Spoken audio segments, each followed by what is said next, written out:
Alors, bonjour tout le monde et bienvenue à cette section. Maintenant, on va faire des exercices du cours 5, des exercices solutionnés.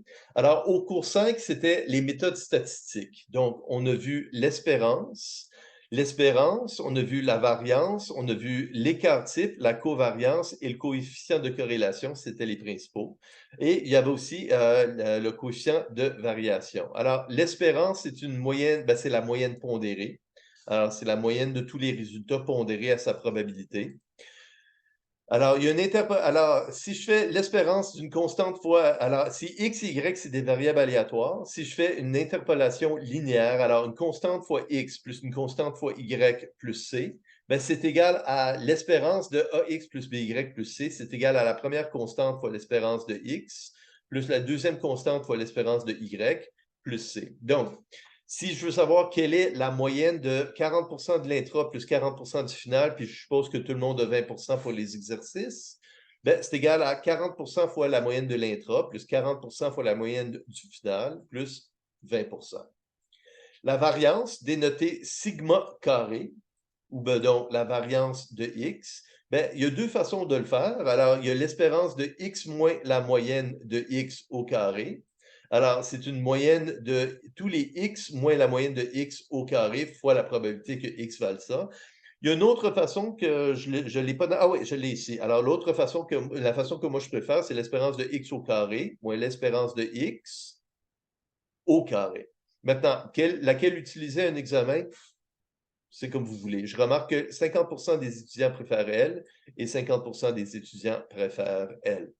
Alors, pour la variance de 40% de l'intra plus 40% du final plus 20%, c'est égal à 40% au carré fois la variance de x plus 40% au carré fois la variance de y plus 2 fois 40% fois 40% fois la covariance de x et l'intra et le final. Donc, une interpolation linéaire, c'est a au carré fois la variance de x plus b au carré fois la variance de y plus 2ab fois la covariance entre x et y. Et la covariance, elle est ici. C'est la somme de toutes les possibilités de x et de y. Alors, pour chaque possibilité de x et de y, on prend x moins la moyenne de x fois y moins la moyenne de y fois la probabilité d'avoir x et y.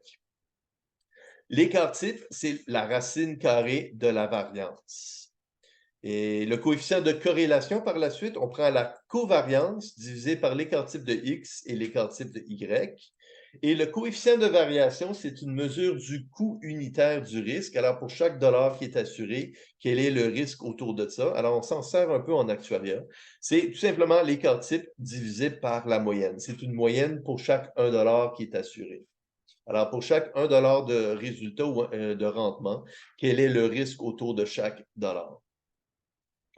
OK, alors, hiver 2013, groupe 1, le problème numéro 8, la corrélation entre un titre et le marché de 0,2. Donc, la corrélation, elle doit être entre -1 et 1.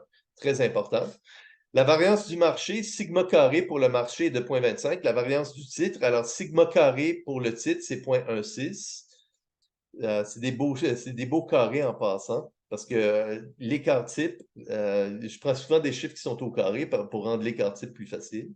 Le taux sans risque, RF, est de 3 et le rendement attendu du marché, alors l'espérance du rendement du marché est de 12. Quel est le rendement attendu par les actionnaires du titre? Donc, le rendement des actionnaires, c'est égal au taux sans risque plus bêta fois la différence entre le rendement du marché et le taux sans risque. Pour calculer bêta, j'ai besoin de la covariance. Alors, la corrélation, c'est égal à la covariance divisée par l'écart type du titre et l'écart type du marché. Donc, pour isoler la covariance entre le titre et le marché, le common share et le marché, je fais la corrélation fois l'écart type du titre fois l'écart type du marché et ça me donne une covariance de 0,04. En mots, la covariance ne veut rien nous dire à part le signe. Une covariance positive, ça veut dire que les deux titres, le titre et le marché, bougent dans la même direction. Une covariance négative veut dire l'inverse, ils ont tendance à bouger en sens inverse. Par la suite, bêta est égal à la covariance divisée par la variance du marché. Alors, la variance du marché, elle est donnée. Donc, 0,4 divisé par 0,25 est égal à 0,16. Alors, le bêta est égal à 0,16, qui est très proche de 0. Ce qui veut dire que le rendement attendu des actionnaires, c'est 3 plus 0,16 fois la différence entre le rendement du marché et le taux sans risque. Alors, 4,44. Donc, si le bêta est plus grand que 1, le rendement du titre va être plus grand que du 12. S'il est plus petit que 1, il va être plus petit que 12. Mais s'il est positif, le rendement du titre doit au moins être égal au taux sans risque. S'il est négatif, en théorie, c'est possible qu'il soit plus petit. Donc, un bêta en dessous de 1, entre 0 et 1 veut dire que le rendement du titre va être entre 3 et 12. Un bêta plus grand que 1, ça veut dire que le rendement du titre va être plus grand que 12 %.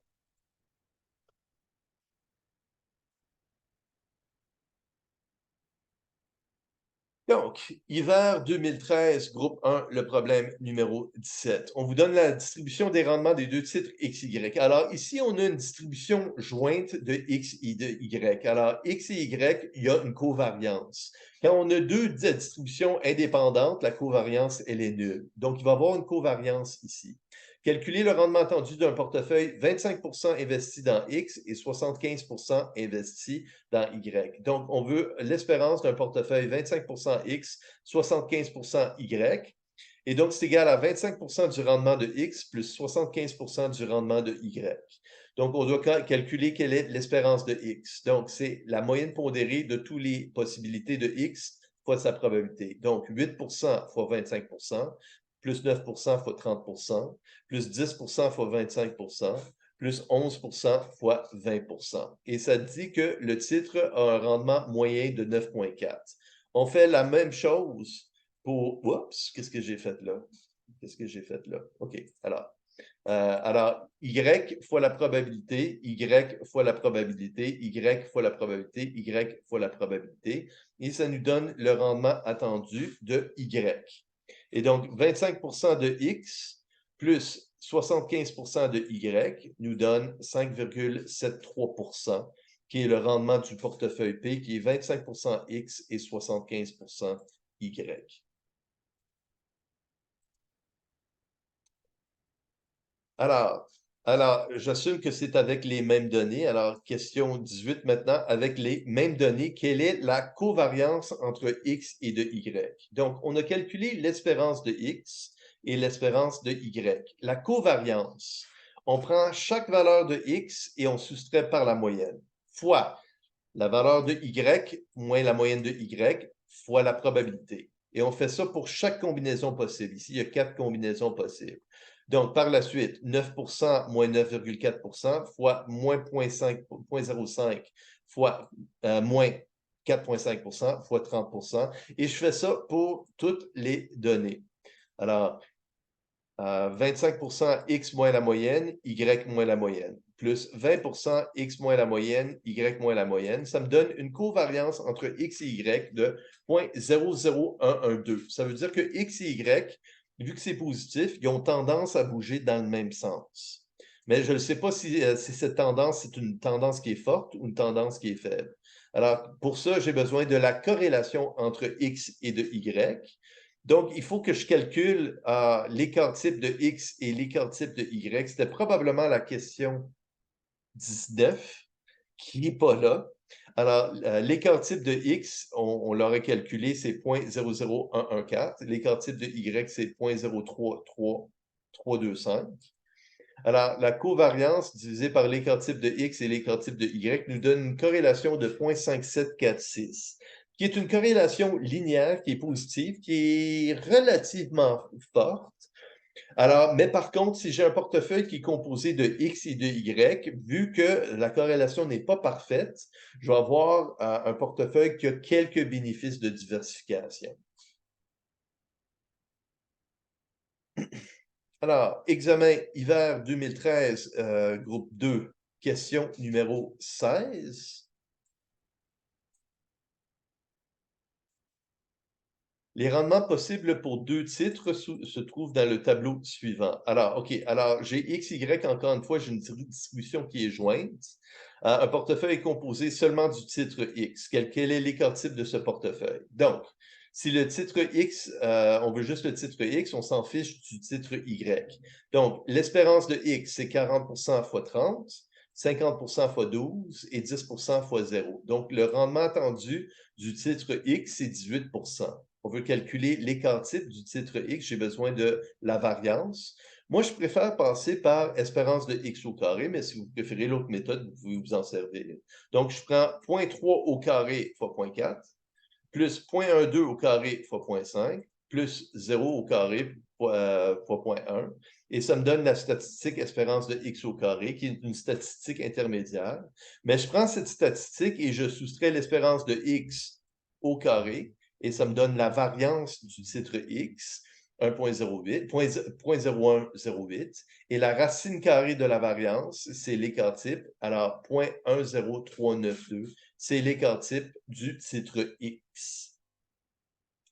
Question 19, je pense que ça suit. Alors, si le portefeuille est composé en proportion égale entre le titre X et le titre Y, quel est le coefficient de variation du portefeuille? Alors, j'assume que les questions 17 et 18 portaient sur le titre Y. Alors, le titre Y, l'espérance du titre Y, c'est 18%.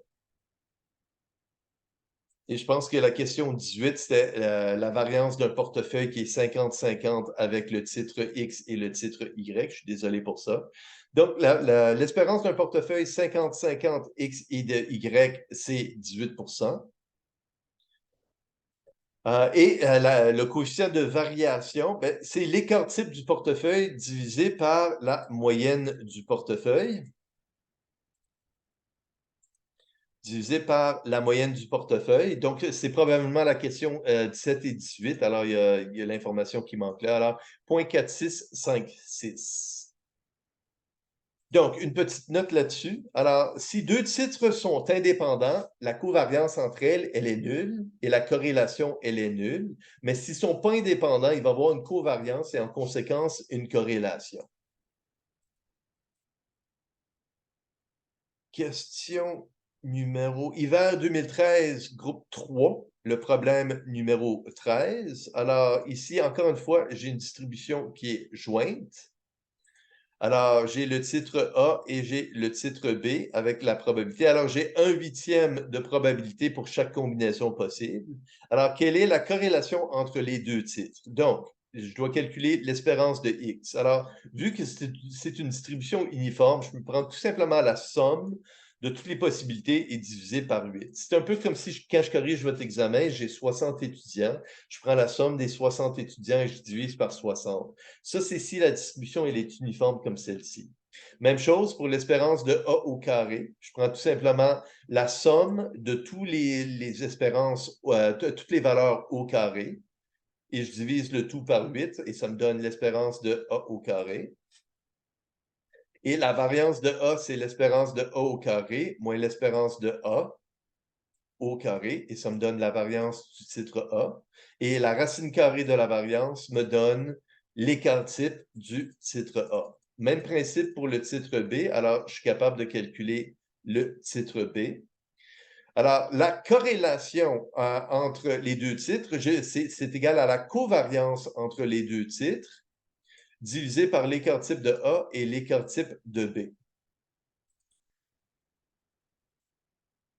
Et donc, la covariance, comment est-ce que je calcule la covariance? Mais je prends, pour chaque combinaison possible, je prends A moins son espérance fois B moins son espérance fois la probabilité, plus 8% moins l'espérance de A, plus, fois 30% moins l'espérance de B, fois 1/8, et ainsi de suite. Je fais ça pour les 8 valeurs, et ça me donne une covariance qui est égale à 0,0088125. La corrélation, c'est égal à la covariance divisé par l'écart type de A fois l'écart type de B. Et donc, j'ai une corrélation qui est égale à 0,97348, qui est une corrélation extrêmement forte. Alors, ça a l'air que les deux titres ont tendance à bouger dans le même sens. Alors, à chaque fois que A baisse de 2%, B baisse quasiment de 5%, avec une petite exception ici. Alors, si A baisse de 2%, B a tendance de baisser à 5%. C'est une corrélation qui est très forte. Alors, pensez que ça, c'est BMO et ça, c'est TD. Alors, ils sont fortement corrélés. Alors, avoir ces 2 titres, seulement ces 2 titres dans votre portefeuille, vous n'allez pas avoir un portefeuille qui est si bien diversifié. Question numéro hiver 2013, groupe 3, problème numéro 16. Les rendements possibles pour 2 titres. Alors, j'ai le titre X et j'ai le titre Y. Encore une fois, j'ai la distribution jointe, alors il va y avoir une covariance et j'ai les probabilités. Alors, c'était les parties qui manquaient quand on a vu la section 4. Alors, un portefeuille est composé seulement du titre I et Y. Quel est l'écart type du rendement de ce portefeuille? Donc, on doit calculer l'espérance de Y. Alors, Y probabilité, Y plus Y probabilité, plus Y fois probabilité. L'espérance de Y, c'est 18%. Et moi, je préfère passer par la statistique Y au carré. Alors, 0,25 au carré fois 0,4 plus 0,15 au carré fois 0,5 plus 0,05 au carré fois 0,1 me donne l'espérance de Y au carré. Et la variance, c'est égal à l'espérance de Y au carré moins l'espérance de Y au carré. Et l'écart type, ben, c'est tout simplement égal à la racine carrée de la variance. Question numéro 19. Alors, un portefeuille est composé seulement du titre Y. Quel est l'écart type du rendement de ce portefeuille? Alors, l'écart type, quel est l'écart type du rendement de ce portefeuille composé? Attends, ça c'était la question précédente. Ouais, alors, OK, ça c'est. Alors, si le portefeuille est composé 40% du titre X et 60% du titre Y, quel est le coefficient de variation de ce portefeuille? Alors, c'est l'espérance de 0,4x plus 0,6y. Alors, 40% x, 60% y. Ben, c'est 40% fois l'espérance de x plus 60% fois l'espérance de y, qui est du 18%. Et le coefficient de variation, on l'a calculé, je pense, dans le cours 4, on a calculé. Le coefficient de variation du portefeuille, c'est l'écart type divisé par la moyenne du portefeuille.